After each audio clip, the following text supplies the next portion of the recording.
కిషన్ రెడ్డి గారు ఈ మధ్య టైంపాస్ లేఖలు రాస్తా ఉన్నారు. ఈయన కూడా పాపం గుంటనక్క గారి మాయలో పడ్డాడు.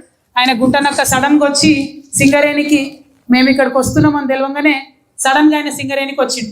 మరి సింగరేణి విషయం ఏం చెప్పాలని అర్థం కాలేదు. ఏం చెప్తున్నాడు? 40 లక్షల బొగ్గు మాయమైందట, ఎడుకో వెళ్ళిపోయిందట, ఎవడో ఎత్తుకపోయిందట. కాబట్టి దానికి వెంటనే ఈయన గుంటనక్క లెటర్ రాయంగానే అడికెళ్ళి కిషన్ రెడ్డి గారు లేఖ రాసిండు. అదే ఎక్కడ పోయిందో కనుక్కోండి అని రాష్ట్ర ప్రభుత్వం మీద లెక్క రాస్తున్నారు.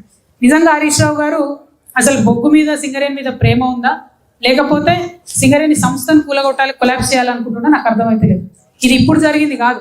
ఈ బొగ్గులో లేని ప్రొడక్షన్ ఉన్నట్టుగా చూపించే విషయం ఇప్పుడు జరిగింది కాదు.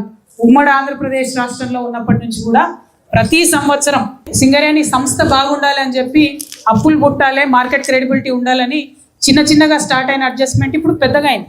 అది అన్ని ప్రభుత్వాలు చేసుకుంటూ వచ్చినాయి.